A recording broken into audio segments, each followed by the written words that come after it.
Hi, I'm Brian McHenry from the Hartford Current. I'm the Circulation Operations Director at the Current. George Madera, who's also here, he's our Field Operations Manager, whose territory includes Portland. Our objective with this, first of all, anybody who has called to say that they stopped the paper, I will check to make sure that the stops are in the system. What we have been finding in some cases is that the stops are there, but the delivery person, for whatever reason, is not following the delivery list. You get taken off the delivery list and the address disappears. We put people on do not deliver lists. We take all the steps. We've been speaking with Bob Renison in regards to this as it started to really bubble up.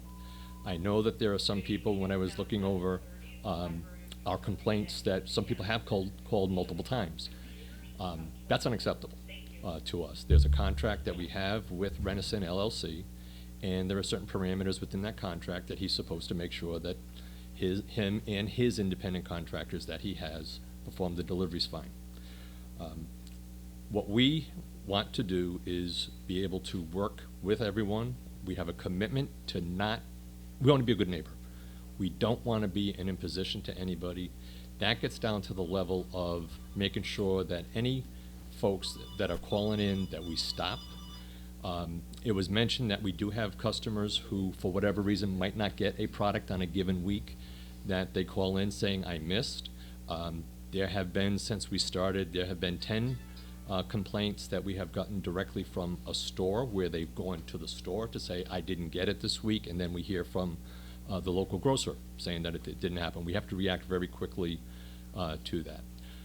The way that we should be taking care of this in a town, and what we have done in other towns also, and we do throughout the market, is there's a verification process that we have in place where there's a delivery. We go out to verify that deliveries are completed. At the same time, they should be taken into account what the town or the streets look like. Catching those 15 paper pile-ups, if that's the case, and removing them. They're supposed to, the following week after delivery, if it's still laying in the driveway, remove that paper. It might not be happening, so I get that, but this is the way it's supposed to go. And they should be removing that and then calling us saying, 1 Main Street, the paper was still there, we need to stop it. So we have put a lot of focus, once we were aware of the ordinance happening here. There's about 2,000 pieces that are being dropped in the town. By my count, I'm seeing about 45 complaints in the town. There have been about 39 stops. Some of them might be where you folks have said that it's taken several times. And again, that is not acceptable for the way that we should be doing business, or that the delivery contractor. Bob is committed to the town. He's committed to getting this done properly. And this, we want to work with the town. We don't want to be in a position. We want to make sure we get it delivered to the town. And what this allows is folks like a Bob Renison and also the delivery people to make additional money in order to support themselves. I mean, it's an opportunity for them to supplement some income, or in Bob's case, to run a business. And we want to try to keep that going. And again, we're listening to what everyone is saying. We're hearing it. We'll go back and we'll check. I did miss the first speaker, the address of what was there, so if I could have that. We'll go back and check, and we'll see if, making sure that we get it. I would say that those who call, complaints are being taken, and there are escalations that are taking place also. George follows up on the escalations. Some of you may or may not have gotten phone calls from us. So we've got what we think is a good process in place of how we handle this. We just need to work and make sure that we're executing the way it should be, so it's not necessary to have an ordinance. We work closely with a lot of towns. I've shared my contact information when I talked to the first select woman. I've shared George's contact information. And so it's out there, and I'll be sharing it with anybody. If you don't get satisfaction, you think, from calling customer service, then you call either one of us, and we'll handle it personally. Thank you. Are there any other comments tonight? When did it go from being delivered through the mail to being... At the end of September. I did bring a copy in case there was anyone that didn't know what we were talking about. So. Why can't another option be to opt in rather than to opt out? Well, I don't know if you were getting it in the mail previously. Yes, you were, Okay, Then, so over the course of time, it's been in the mail. We would think that we would have gotten a notice that you didn't want it in the mail, so therefore anybody who has been receiving it over the course of a long period of time is accepting of the product and is interested in the product. We just changed the method of delivery. Why did you make that change? While this is a public hearing, if you're willing to answer questions, you can. You don't have to, but if you're willing to answer a couple questions, if you could direct them to me, that would probably work out a little better. So why don't I start with Bill? Did you have a question, Yeah. Bill? Why? Want to identify yourself, Bill, and your address? My name is Bill Walensky. But could you ask me so that Oh. I have a job? Rogers Road. Okay. Why did they suddenly switch from the US mail? mail to throwing it on my front lawn? Okay. Okay, By and the I'd be way, glad to. my address is 19 Rogers Road. Please stop. Okay, so have you called to stop it? Yes, I have. You have, okay. Okay? All right. The reason why that we Thank did you, it, Bill. we use distribution companies who are, we made a change years ago, now going on 3 years. If you where could we now- answer me, that Oh, just works yeah, better, that's then fine. That's people fine, don't yeah. get feeling We, picked on. we went to distribution companies, the LLCs, like Renison LLC is one of 4 major ones that we use. And in order to keep that business going, we try to funnel as much as we can in regards to delivery through that business. He has contractors, he has employees that work for them. I don't think it's any secret that newspaper circulation goes down. So this is a way to supplement what that has come down in order to be able to provide some additional funds for his company and for the people who deliver. Was there another question, Mary? Mary Pear? Mary Fair. I guess I want to know the practical, after watching, and if you actually watched the delivery of these advertising, circulars, they're not really being delivered, they're thrown, as I say, we watch from our kitchen window, one's being heaved one way, one's being heaved the other way. It's fine to say call and put down your address, but I'm wondering what the practical solution is going to be with these drivers who are, like I said, in an unseatbelted back of a pickup truck, just heaving these circulars in both directions. And I guess I would take issue, I agree with someone who said that this isn't free speech, this is ads for the Hartford Current. It's a business, so maybe the ordinance, and I don't know the law, but maybe the ordinance could be changed to just ads. It's not. Do you have any answers for some of these Uh, questions? I would- Particularly the method of delivery, it's not something I personally was aware of, so. Yep. And I don't know if, I'm assuming based on what people are saying that is taking place. That's not something that we're aware of. Renison LLC runs his business, and we will pass it along to Renison and You're not- bring you up can't his do board that. up here. You can't be I mean, again, driving. he runs his own business. Right. That's what it comes out to. If I may answer the Sure. question. Yes, sir. The Mr. courts Fish? have- Mr. Fish? The courts have uniformly held that advertising in the context of newspapers and things like that are non-commercial protected speech. And I know that may be something you disagree with, but that's been the rule in this country for decades. And courts all around the country have concluded that. And part of that is because of the difficulty with trying to parse very fine lines between different things.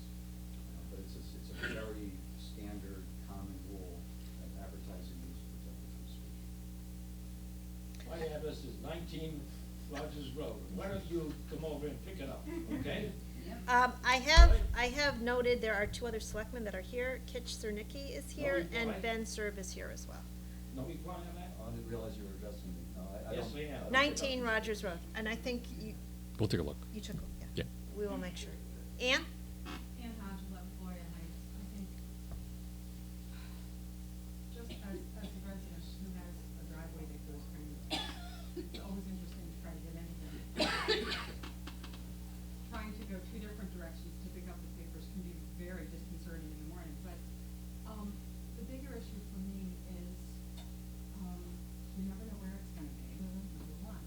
But the other real concern that I had this past week was there was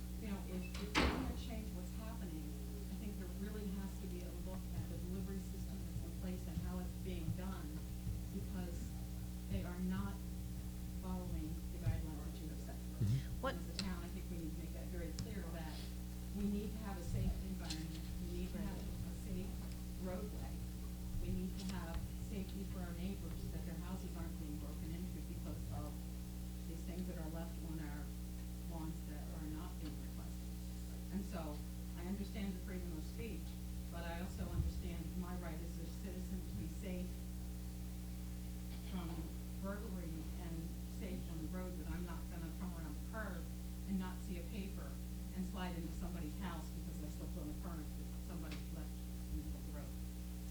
So I think as an organization, if they want to make these deliveries, which they have the right to do apparently, then we have the right to expect them to do it in a reasonable, responsible manner. And in fact, Ann, the last time this had been brought up, we didn't take this to the level of an ordinance, but we did look into what perhaps some other communities have done. And one of the issues that was discussed at the time is something similar to what Mrs. Hodge is saying, and that is the location, whether it would be affixed to a post, or it was put onto a stoop, or not unlike what the US mail requires, a box or a substance into which it goes, as opposed to being sort of free flowing. Now, we didn't look into that, but that is something that maybe the selectmen can contemplate. We have a town here, as you may or may not know. There's a lot of very rural areas, and the streets are not right angles. There's a lot of curves and hills and dips, and there's no curbs in some areas, there's no sidewalks, so it's very problematic that weather will cause even an object of this weight to be moved around, could be, or to be dropped inadvertently in the middle of a road. And because they're country-style roads in many cases, it can be a very serious safety situation. So Yeah. that's another aspect. Bill? Well, can I respond if I could? Oh, sure. to I'm that? sorry. Then I'll call. Nothing should be delivered in the road. I mean, that's a simple, I mean, it's supposed to, if it's going to be a toss delivery, it should be up the driveway. It should not be in the road. What we also try to target is if there is a hook, it should be on the hook. If there is an old current tube, or a tube of any kind, we're supposed to put in the tube. If you have a mailbox that has a slot underneath the mailbox, then that's the target that it should go through. Sometimes the independent contractors could try to cut a corner here or there, but we do put delivery locations if requested. If anybody calls in saying, I don't want it in my driveway, I want it at the bottom of the base of my mailbox, I want it in my slot that's at my mailbox, I have a hook on my mailbox, it can go there, we accommodate that. Thank you. Bill? One last comment. Yes. You talked about the First Amendment, Yes. freedom of speech. How about freedom of choice? We choose not to get it. So our First Amendment rights are being violated too. Right or wrong? Right? Well, It's something that we will talk Well, about, that's it. Bill, at 7:30. Wrong. And, you know, How we can that don't be get wrong? into arguments in public hearings, because what we need to do, Bill, actually, I've not given this to Carrie Olson, who is our town attorney, and I did speak with her and said that I would be in touch with her as far as the ordinance and also what we heard tonight. Yep. She gave me some pointers and some things for us to consider, so I will be sharing that with the selectmen after we share the minutes with her. Any other comments? Yes. Can I just respond Oh, quickly yeah. to that? I'm sorry, just Okay. if you stop the paper, you stop the paper. I mean, that's a simple way of saying that should take place, and that's what we gotta make sure Can I happens. get written confirmation that I've requested it, because when I called and requested it numerous times, it did not stop. So is there a way of getting written confirmation back from the Hartford Current so that it's recorded? And then if it gets left on my property again, am I, my legal right to sue the Hartford Current for littering my yard without my permission? Because that's what I'm going to do. I'm going to sue the Hartford Current.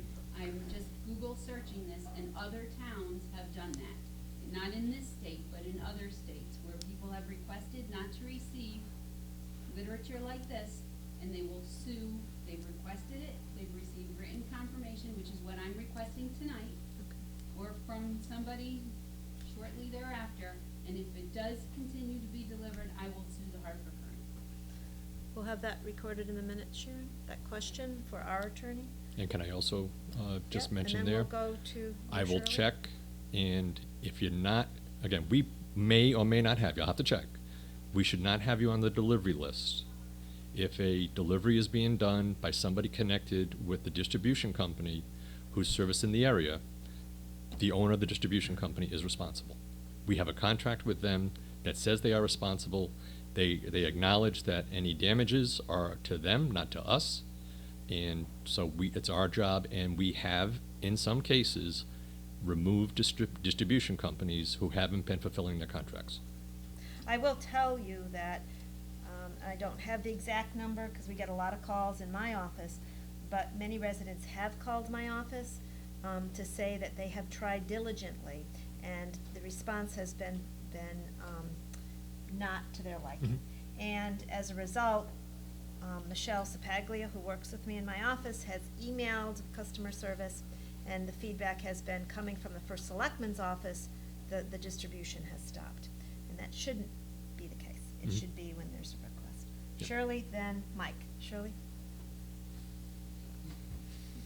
Charlotte Olson, 14 Russell Avenue. Back to Ann's comment in relation to the finding it in the road. The other day, when it was windy, there was one flying up the road, but it was one that was rolled in blue. So I don't know if it was the Sunday paper or a regular paper, Right. or whether it was the advertisement. But this is a problem for the distribution in relation even to the Sunday papers. Thank you. Mike? Mike Pelton, 277 Paley Farm Road. Quick question for you. What has been your experience with towns, both in Connecticut as well as outside, if there is a written confirmation of a police stop and then it continues to get put on the yard? Have littering ordinances been applied? Have they been held constitutional? What's the legal side of that case?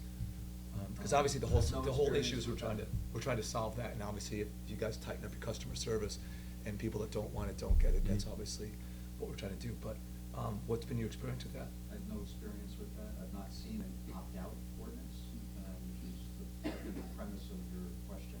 Sure.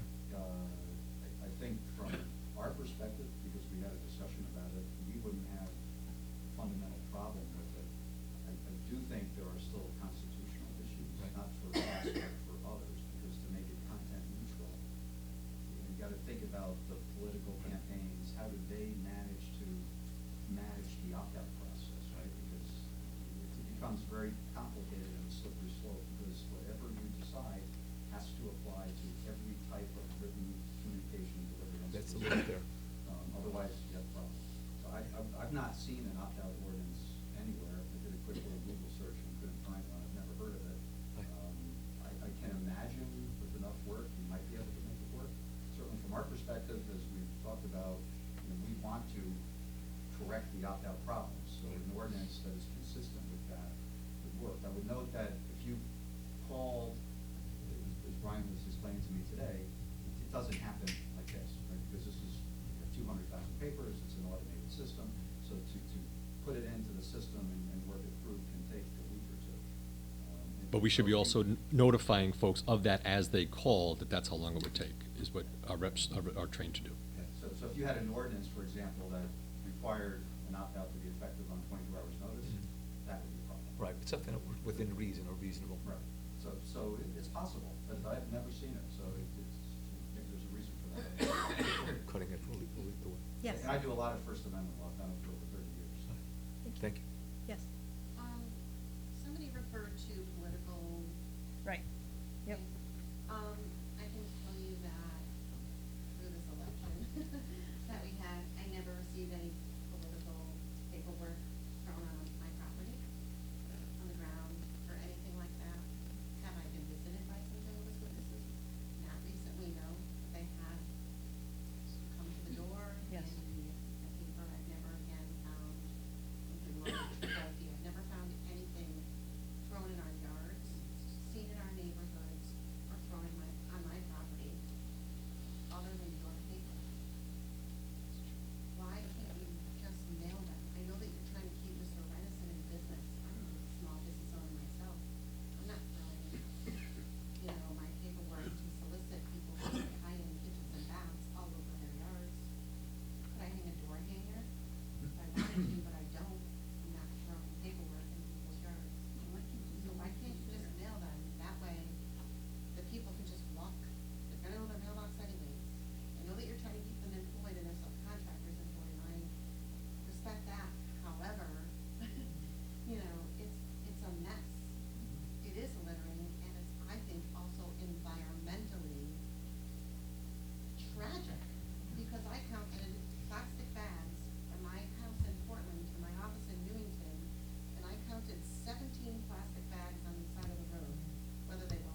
Not that we're talking about the plastic bags, but some communities have outlawed, or by ordinance, I guess, I know in the Boston area, they don't allow plastic bags in grocery stores. I'm not even talking about distribution bags, but there are other issues there. I would feel better if they mailed them, that way we could just, people that don't want them can throw them in their recycle bin on their way back into their house. Mhm. You know, and then you said, well, we made a change in September.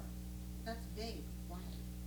You gotta pay Mr. Renison anyway, so why can't you just pay the post office and just like make people happy in town? Okay, Bruce was next, and then we'll go back. Bruce Tyler? Bruce Tyler, 186 Penfield Hill Road. It appears that we have a constitutional legal protection for incompetent management. As far as I'm concerned, we have an operations manager who was here. The only thing we need to say to him is, you've got a problem, fix it. And then let him take care of it rather than providing solutions. We don't know what our solutions will work or not. They know what the solutions are. Fix it, and don't hide behind the First Amendment.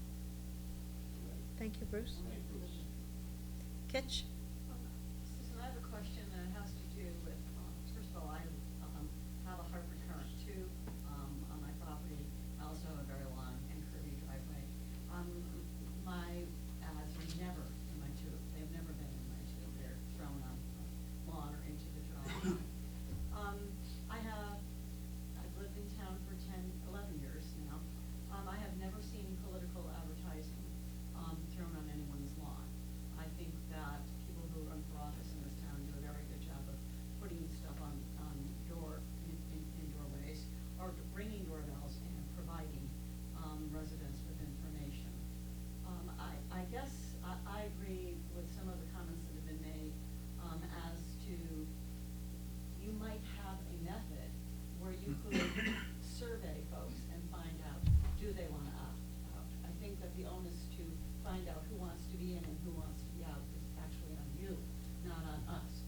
No one here has asked for this service, and for you to have taken a jump because it was provided in one way to determine that you can provide it now another way, without notice, has caused an issue. So if you could, you must have ways, and you get calls that people haven't received their paper in a timely fashion, and generally it comes out sometimes the same day, sometimes the next day. But I find it curious that you would say that it would take 2 weeks for the stoppage to happen, to occur, up to 2 weeks, when in the course of one day you have a system where if someone calls in at 6 a.m. or 7 a.m., probably by noontime or certainly by 2 o'clock, in most cases, you have the paper at their door. So I think you have the method to solve the problem. I just am not positive that you're using the methods available to you. And I think that's causing a great deal of stress here. And what we are doing also is trying to figure out a way that we can shorten that time and have what we call pending stops. As an example, that I know when we started looking at this last week, some of the residents are looking to stop for we had it in for the 24th. We pulled those addresses out, we passed them on to George, who then passed them out to Renison, and those papers should have been stopped ahead of time. That's a bit of a manual process. We're looking to automate that because we do know that some people who do call say, I don't want to wait 2 weeks. You know, I want it now. And we don't say at that point, sorry, it's going to take 2 weeks. We have a manual process that we take for those escalations. There's an escalation process that we do, but we're also trying to get it where it can just be through the normal course of entry into the system, of communication down to the distribution company, who then communicates it down to the delivery person much quicker. So can I just ask a follow-up Sure. question? So I understand that you jobbed this out. If I were to call tomorrow and ask to have my Hartford Current paper stopped, do a 2-week vacation stop, it would stop, and I would be assured of that. I just don't understand. I understand you have a middleman that's making sure that this occurs, but why does it take so long? I mean, I guess why is this process still manual? I mean, I don't think this is the only place you all may have been that has had problems with the advertising being flung out on the streets.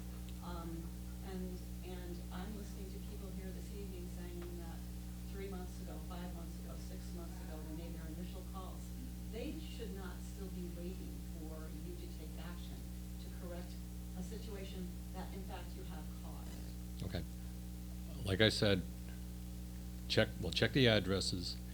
I can almost guarantee that if a call was put through to stop, there'll be a stop in there. I'll use an example of, I know that somebody had stopped their paper like mid-October. Through a fault of the delivery method, we took it off the delivery list. But the responsibility of the distribution company, that's where we had to make sure that we were getting it done. And that, another call, we had to take it up with the distribution company. That needs to be improved. So is that someone's job to check with the distribution company to make sure they have the most current list of stops? Yeah, it's that man. So then we go back to who oversees that process?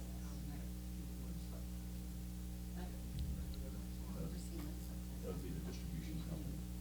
Okay, so what we're saying is that the distribution, company owns all of this issue, is that right? Let me check to see if we have done anything that maybe didn't provide the information correctly. I'll do that. Could it be? And see. Could you provide that information to the first selectwoman? Sure. Sure. If I have a The list of. Someone asked if the distribution company, he did respond, I read his letter, he couldn't be here tonight due to a previous commitment.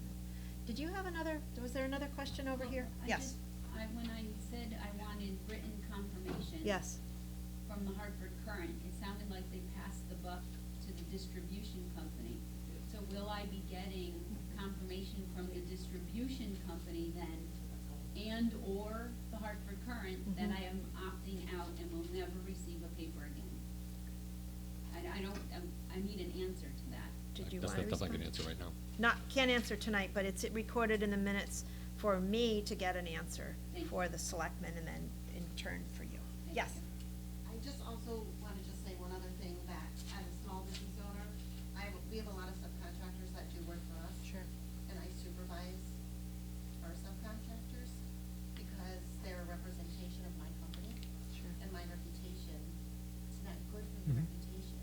You need to supervise your subs. If you're, passing the buck out to this gentleman's company, it's not good. It's not Mhm. good for you. Thank you. Any other comments tonight? Shirley? In relation to I realize you have the Hartford Current, you have the subcontractor, and you have the subcontractors, employees that are delivering the paper. Okay. The person who is delivering in our neighborhood, I called the Hartford Current and told him I didn't want him on my property. Therefore, he makes sure that the paper is on the driveway. Do not want the man on my property. Yeah, that's Gotcha. my So comment. that was taken care of? That was taken care of, Shirley? Your request. I haven't seen him on the property. Okay. Thank you. Reverend Bell? If I should send certified mail to the Hartford Current Mm-hmm. stating I want this stopped, and I get a receipt back, a signed receipt from somebody at the Current, but I continue to get it, does that receipt carry any weight as far as my getting that stopped? Because like I said, historically, for years, I've had problems with the Current and our newspaper. I mean, I don't know how many times, I couldn't begin to tell you how many times we didn't get a paper and we call. That happens, sure. And they'd say, we'll bring you a replacement, and they never did. Never. Never did. I don't have an answer for you, Bill. It's something that would really be a civil matter, I think, in terms of you and. No, I don't trust the Current at all. At all. Thank you. We'll give these notes, these minutes to our attorney, Carrie Olson. I had already a conversation with her. And there'll be some discussion at our 7:30 meeting, which will become our 8 o'clock meeting. And we'll continue. There will not be an adoption tonight because, as Carrie Olson had said to me earlier today, there are some aspects of this draft that need to be addressed. So we will need to address some of those. It was something that we had gotten through CCM, I believe, and it was, or it may have even been a search that we did in my office from Burlington. And I think some research that I read in the River East said that they were also in the process of adoption of some nature, so they hadn't fully adopted their ordinance either. So, you know, when we have problems, we like to address them. I want to thank everyone who came here tonight to give their testimony, as well as those that wrote to me. There may still be some information in my email box that I will double check and get back to you, Sharon, in case there were other people that wrote to me to make testimony. But we will continue the discussion at this table after we close the public hearing. And if need be, if there is another ordinance or another type of action that we take, we would have another public hearing. Because I think substantively this will change. That's what Carrie had said to me. And if we substantively change a draft, we hold another public hearing, to be fair. So at 8 o'clock, I'm going to close the public hearing. And again, thank you all for coming tonight. You're welcome to stay for the next meeting. But if you have other business to attend to, I want to thank our members from the Hartford Courant for coming tonight. It's very helpful, obviously, that you were here to hear as well as to respond to those questions that you could. So thank you very much. We'll take a brief break while the selectmen take their seats. This is a Pledge of Allegiance. Would you all please stand, face the flag, hand over your heart. Pledge allegiance to the flag of the United States of America and to the republic for which it stands, one nation, under God, indivisible, with liberty and justice for all. Thank you.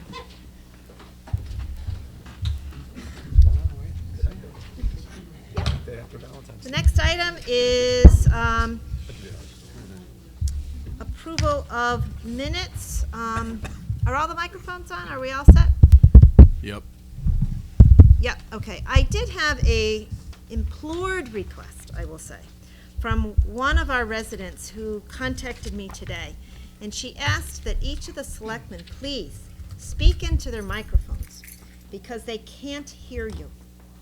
So it is important that you speak into a microphone so that people can hear you. In fact, Bill Walensky had told me that quite a while ago, and I had asked the selectmen to please speak into the microphone because a lot of people do watch our meetings on YouTube, and in order for them to hear, we have to speak into the microphone. Otherwise, it's not recorded. So when you do give testimony or if you're going to go up to the podium, we ask that you please do so. And I know David Kosminski always implores us to do so because people are watching, so it's helpful to them to be able to hear you. Make public comment, please go to the podium. Right. What the lady said, if it's going to be like a silent film, please play the piano so that she can at least enjoy the music. With subtitles? Yeah. All right. So with that, we'll move on to approval of minutes for February 1, 2017. Is there a motion to approve? I'll make a motion. Second. Motion made by Brian, seconded by Ben. All in favor? Aye. Any opposed? Any abstentions? Motion carries. We had a public hearing on February 1st. I believe that was that on sidewalks or that? Yes, I believe that was on the abolition of our ordinance, which we did not take action on. Is there a motion to approve the minutes of the public hearing of February 1? I'll make that motion. Made by Mike. Is there a second? Second. Second by Ben. All in favor? Aye. Aye. Any opposed? Any abstentions? Motion carries. Thank you. Motion to accept the agenda as presented. So moved. Is there a second? Seconded by Kitch. All in favor? Aye. Any opposed? Motion carries. Under communications, I do have some information that has been shared with you in the past. And on December 5th, in fact, we did send a memorandum to you and we put it in your boxes. It is a letter from Donald Snyder, who is here tonight. And he is asking us for consideration. On January 29th, 2016, I learned by viewing the Town of Portland's tax assessor's record that there was an open credit on my account number 2010-01-0003908 in the amount of $4,837.58. The credit was a result of my lending institution's additional real estate tax payment made on December 31, 2011. During my initial discussion with the tax assessor of January 29th, 2016, I was informed the credit would not be applied to a future grand list assessment nor refunded because a written request to refund an overpayment needed to be received by the assessor within 3 years from the date of the tax due. However, this policy should not apply to this situation because this was not an overpayment, as the payment was misapplied by the tax collector to the 2010 grand list as opposed to the correct grand list of 2011. I have never been notified there was a credit balance on my account from over 5 years ago, nor has this credit been applied to a subsequent grand list, which would affect my escrow account and result in an escrow analysis refund from my bank. Therefore, I respectfully request a waiver to the State of Connecticut's Office of Policy and Management Statute, Section 29-129, and be issued a refund from the tax collector in the amount of $4,837.58. In addition, if my request is granted, I would like to donate a portion of this refund in memory of Carl Chudzik, who was a former selectman, to be determined by the Board of Selectmen. And it's signed by Don Snyder, Jr. I wanted to point out that Adam Cohen of Pullman and Comley did respond a while back. And as I said, this was something that's been shared with the selectmen previously, but I told Mr. Snyder that I would put it officially on an agenda. I had not been requested by the selectmen to put it on the agenda, but I felt it should be brought forward, so I put it on and told Don. The statute, according to Adam, the statute says the money now belongs to the town and says nothing about waiving or extending the deadline. Refunding this money to the taxpayer would be an appropriation of town property to this individual, literally a gift which might trigger income tax obligations and other issues for the town of Portland, and I advise against it. So I wanted to bring this to your attention, as on January 24th, Mr. Snyder did ask that we follow up on this, which we've done. I don't know if you wanted to say a few words, Don, or Yeah, more than likely we have to elaborate a little bit. would you mind going to the microphone? I'd love to. Thank you. Don's address is Middle Haddam Road, 295 Middle Haddam Road, Portland. Welcome. Thank you, thank you. Good evening. Good evening. Thank you, everyone, for hearing here. Donald Snyder, 295 Middle Haddam Road. Thank you for Susan for placing me on the agenda here. Make a long story short, purchased the property on December 9th, 2011. At the time I purchased the property, shortly after their purchasing, I made the first tax installment, which was December 13th, 2011. The prior tax installment for the first half of the year was made by the original property owner. And then the long and short of it was the third tax payment. And again, just like Mr. Cohen said in his letter, I'm familiar with the statute. I quoted the statute in my letter. I am arguably not opposed to what he's saying, and I can see his legal finding if in fact it was an overpayment, not a misappropriation of the funds or a misapplying of the payment by the tax assessor, tax collector. I doubt it was intentional. I'm sure it was unintentional. But the problem is, and I brought the evidence of it here today, was the third tax payment, which all the payments are equal amounts, $4,800 and change, was actually received on December 31st, 2011. Obviously, that was intended for the following year.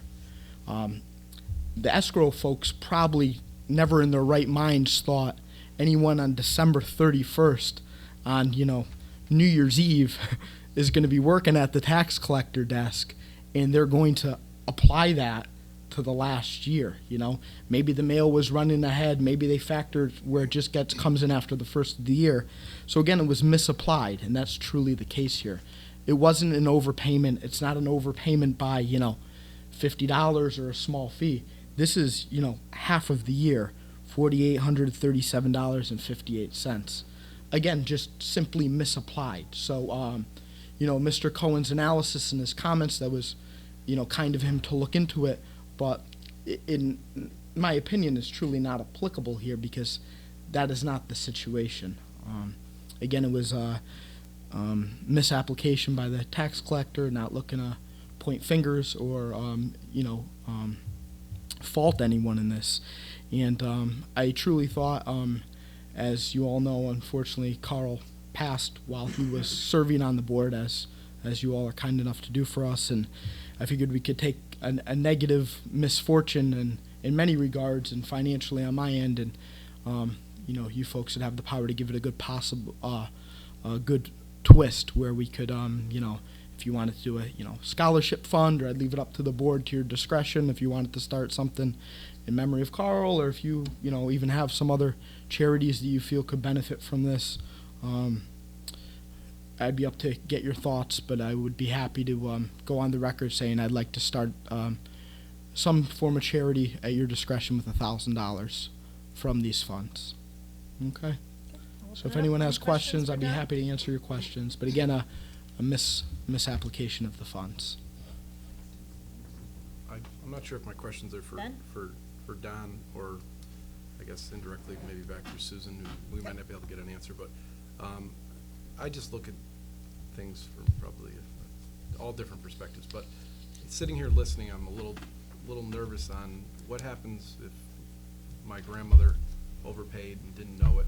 What is our protocol and what is our system to make sure in the future that people that, and don't take this the wrong way, people that truly need the funds have recourse to get their money back? I want to make sure, and if it is in our policy, I'd like to start it, and I would hope the rest of the selectmen would agree with me. I believe, like any business, we have money coming in, it's accounts receivable. If there are overpayments, I don't believe anybody is giving us a gift. I don't believe they wrote it off as a gift. I believe they then are entitled to get their overpayment back. I think we have a responsibility to the residents of Portland to not keep money that doesn't belong to us in the future. So I would say if we don't have a policy in place, we should. And that's how I'm looking at this. Personally, that's my input. Every meeting, we refund excess payments. We do have a policy on this. I don't work in the tax office. I certainly could have, at our financial meeting, we could discuss in more detail, but every meeting we do refund excess payments. This is an unusual circumstance, and Okay. I think that we do need to take another look at this. I do know, because Adam Cohen deals with a lot of our tax-related law matters, that's why we sent it to him. I can have Carrie take another look as well, but I don't have an answer. Okay. I wanted to hear, and I wanted to bring it to the selectmen's attention. For an action item, we would take it up probably at our financial meeting, which would be March 1. But I wanted to have an opportunity for the selectmen to look at this, and as Ben indicated, any other questions you may have for me, so I can get you some answers. I guess. Mike, did you have a question? Yes, sir, Just kind of a please. general question. So you cut the check dated the 31st, that's when they deposited it.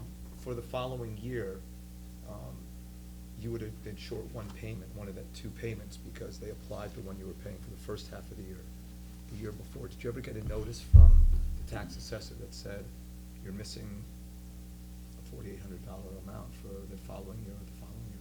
No on two fronts. Let me take a step back and elaborate. So when I purchased my home, I was in a different financial position 5-6 years ago, where my lender actually kind of forced me, for lack of a better term, to have my taxes escrowed. So they made the payments on my behalf. The reason why I say this is I didn't want to give the illusion that I was physically the one drafting checks and threw it in the mailbox early. So the lender was making these payments on my behalf. What I would do is I would just simply pay my mortgage, and that included my principal, my interest, as well as my property tax. So I truly had no knowledge of this. The one thing I did learn was the following year I couldn't wrap my head around, they mail you all escrow adjustments, and I had a sizable escrow adjustment. Now this is very clear to me why. At the time, I guess shame on me, I couldn't make heads or tails of why I had a shortage in my escrow. to your point. But that's how it essentially happened. And then I was just doing a quick search of the website, of the town website. I own several other properties in town, vehicles, equipment, and just making sure I wasn't short on anything. And then I found this link for a credit from some 5 or so years ago. And then so I went down to the taxes collector's office, assessors, and just had the casual conversation. Could this be what happened here? And then they provided the printout with me from that grand list. And then we were able to ascertain, if you will, and figure out what had actually happened here. But that was as Selectman Serb had said, that was one of my thoughts was, are there older folks in town or folks on fixed incomes who this has happened to? But I wanted to keep it specific to my case and, not work parallel fronts with it. Yes, thank you. Ben, did you have some comments? Yeah, you mentioned on all the refunds that we do every month, what is the trigger point on those? Do these people call and say, hey, we think we had an excess, or is these found by our department? I believe they are notified, Ben, but there may be also situations where the individual may recognize.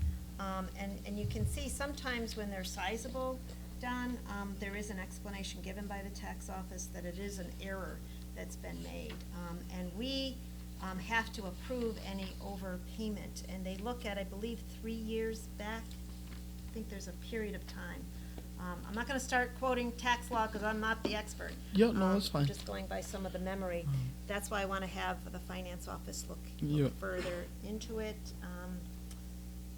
Anybody else? I would just say, notwithstanding Attorney Adam Cohen's opinion, it would seem to me that the right thing to do, the equitable thing to do, would be to refund the money.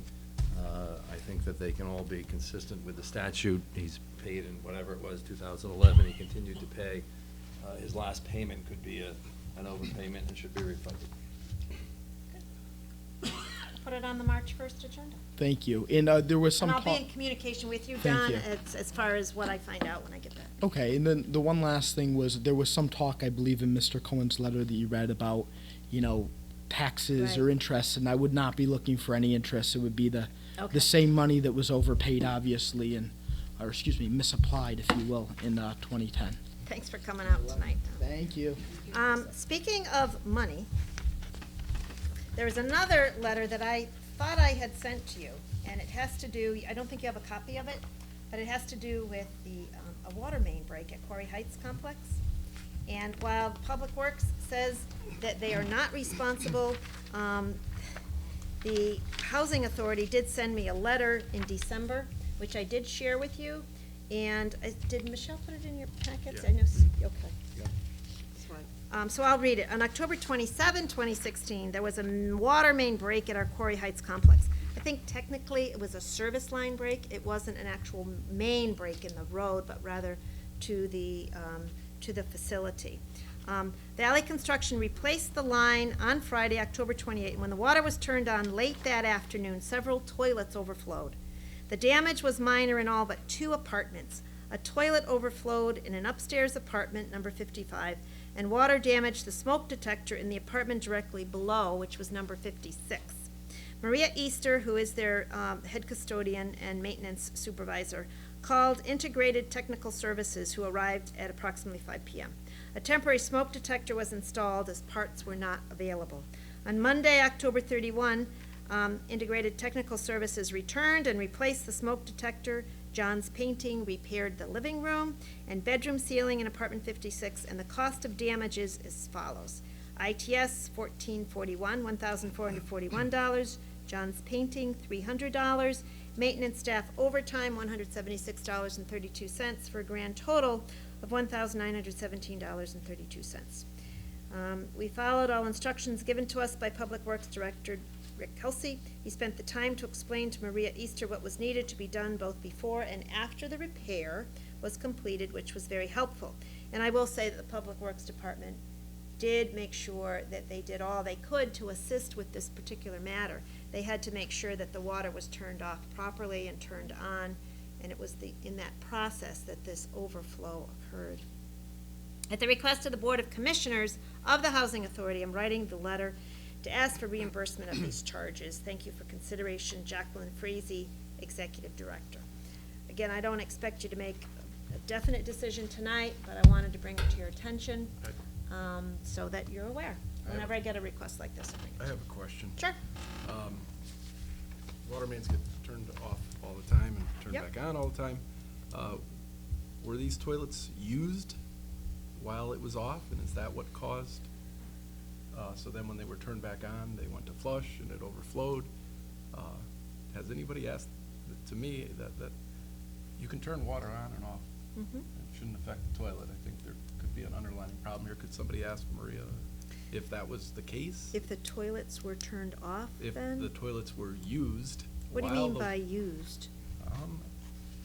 By a person? Correct. In both those cases. And I think that would probably be what caused the problem. So maybe there needs to be more supervision when water is shut off of these toilets.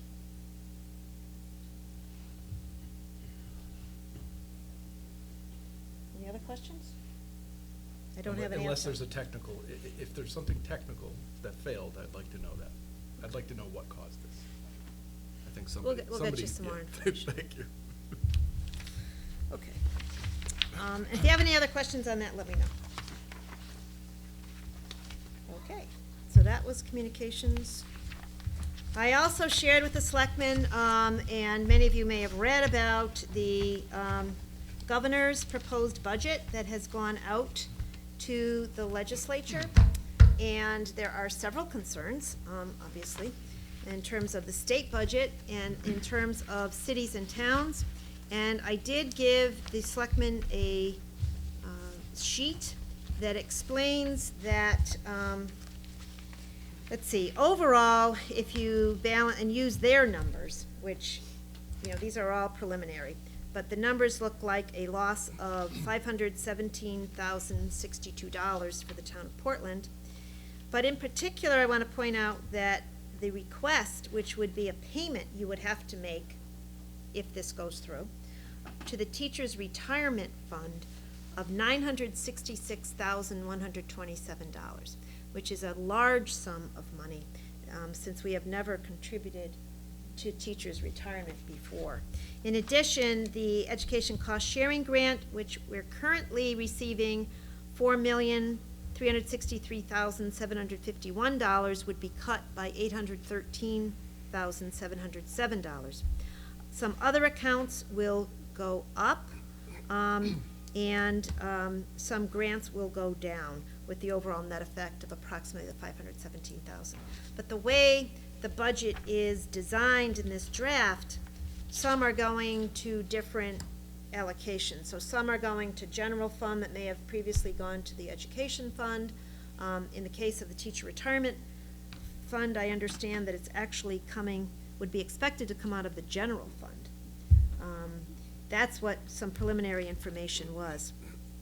So as Tom Robinson and I prepare the budget to come to you, you're going to see expenditures clearly in terms of needs, but revenues are just going to be very difficult for us to estimate. We just don't know what the legislature and the governor's office are going to be doing. To me, this is quite a preliminary budget, and presents so many changes that I, for one, haven't digested it all, and I'm not certain that anyone has digested it all. There's certainly lots of needs that we have, both locally, regionally, and statewide, and I encourage you to continue to read on this, and I'll send you what information I can. As you know, we're very close to CCM as well as cost, and so I will make these available to you. Any questions? Kit? Susan, there's been some chatter in the newspaper and on TV from reporters that towns that have had a good rainy day fund are being hit harder than other municipalities. Can you just speak to that at all? Well, I think that was part of the consideration on the governor's office, OPM's review of towns. That is the wealth factor as well as the health factor of the town. The wealth would be certainly the changes in the grand list and the value of the grand list. It would also be in terms of children, how many perhaps are, I think it's Husky A qualified as opposed to what I think used to be was the free and reduced school lunch numbers, so they're looking at different numbers for that. And they're also looking at the amount that you have in your fund balance. Portland has approximately 15.7% of the expenditures in our fund balance, and we work very diligently and hard to keep a decent fund balance. As you know, we're going to be looking at perhaps bonding, and that's something that bond agencies look at to maintain our good rating. So that is something they're looking at, the wealth and the health of the community. Thank you. Yep. That just seems like terrible policy. Yeah. My 2 cents. Sure. Absolutely. So we will continue to work on this and let you know. And I will call your attention to a community renewal team need for some elderly nutrition. The Meals on Wheels program has been reduced, as well as we don't have a congregate meal site, but those have been reduced, and that will be somewhat reflected in our budget. I'll try to put something in there for your attention. I had shared this with you at a previous meeting. And then, I don't know, Kitch, if you wanted to mention the other matter, the Main Street matter at this point, under communications, or another? You can go ahead. Okay. Are you referring to 484? 484? Yeah. There's an update that Kitch has asked me to keep the board informed on at 484 Main Street in Portland. There is a family who has requested, because they requested through the state to have a permit to put in a parking area in their front lawn on private property. And that is in violation of current zoning rules. So our zoning enforcement officer did issue the proper series of notifications and ended with a notice of violation, which was not appealed by the individual family. And so Carrie Olson has filed suit in court to proceed with the appropriate cease and desist of what they intend to do. In the meantime, the family has filed an appeal with the Zoning Board of Appeals to the regulations. So that will have a public hearing on the 23rd of this month, and the Zoning Board of Appeals will address that. So if anyone has interest, another public hearing for you to attend and make comments. I know that some written comments have come in on this, and I know Kitch has been watching this carefully. And Susan, so people may write to you or to ZBA Yes. directly? I'll make Thank sure you. that it gets to the land use office, yep. You can email me at sbransfield@portlandct.org or landuse@portlandct.org. Did they apply for a variance, or did they appeal the ZEO's decision? They did not appeal the ZEO's decision. Okay. Thank you. That appeal period ran out, and that's why Carrie filed the appropriate paperwork to file suit. Anything else under that section? If not, we'll move on to old business and possible revisions to the ethics ordinance. And I know that Bruce Tyler had asked that we review some of his comments. And Bruce, if you would like to address that. I have copies of the ethics ordinance if anybody needs one.